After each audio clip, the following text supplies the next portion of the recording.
En France, le compte à rebours est lancé avant les Jeux paralympiques de 2024. Au-delà du sport, l'événement doit participer à bâtir une société plus inclusive et solidaire.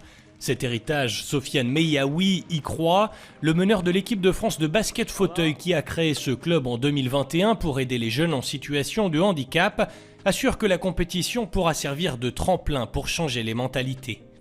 L'inclusion, c'est bien pour les personnes valides, pour qu'ils puissent comprendre que les personnes en situation de handicap existent. Et ce qui est important aussi dans un sport co comme le basket fauteuil, c'est qu'il y a différents handicaps et on peut se rendre compte qu'il y a peut-être des personnes qui sont plus handicapées que nous, mais qui font plus de choses que nous.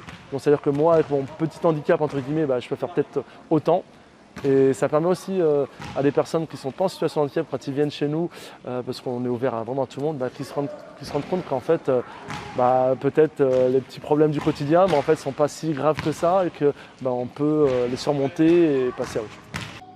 Nouveauté à Paris, les épreuves paralympiques prendront place sur les mêmes sites que les épreuves olympiques. Idem côté français, où les athlètes olympiques et paralympiques seront réunis et célébrés dans un même endroit, le Club France.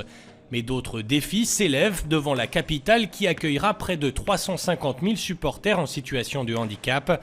Seulement 9% des stations de métro leur sont aujourd'hui accessibles. Moi, ce que j'aurais voulu surtout, c'est qu'on parle beaucoup plus d'accessibilité. C'est un vrai problème, je pense, les métros, mais ce n'est pas forcément un problème que pour les personnes qui sont en fauteuil. Ça va être aussi un problème pour les personnes âgées, ça peut être aussi un problème pour une personne qui se blesse, ça peut être un problème pour les femmes qui sont enceintes, ça peut être aussi un problème pour une poussette. Donc je pense que voilà, c'est un vrai problème de société qu'on n'a pas su prendre avec les Jeux olympiques et paralympiques. Donc ça, pour moi, c'est une grosse déception. Autre défi du comité d'organisation des Jeux olympiques et paralympiques, améliorer la visibilité et la participation sportive des personnes handicapées. Ludivine Munoz en a fait sa mission.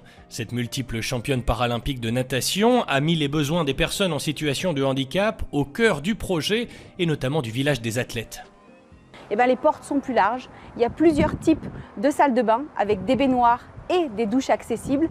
Elle souhaite que Paris 2024 transforme durablement la société en changeant le regard sur le handicap et en donnant à tous des réflexes d'accessibilité. C'est vraiment important que cette pratique parasportive elle soit pour tous. Il y a 48% des personnes en situation de handicap qui ne font pas de sport aujourd'hui en France. Donc montrons que c'est possible, que tous les Français, que tous les pays européens, que tous les pays du monde allument leur télévision pour voir ces talents, ces performances, ces records du monde incroyables et se disent demain moi aussi. Moi aussi, j'ai peut-être une différence, j'ai peut-être un besoin spécifique, mais je peux pratiquer en loisir, en compétition. Et puis, je peux aujourd'hui me dire que j'ai une place dans la société, des droits et une capacité à aller vers un emploi. Dernier défi, que le public se mobilise pour soutenir les athlètes. La billetterie sera lancée le 9 octobre, au lendemain de la journée paralympique, une grande opération prévue dans la capitale. Les Parisiens auront un avant-goût festif des Jeux paralympiques.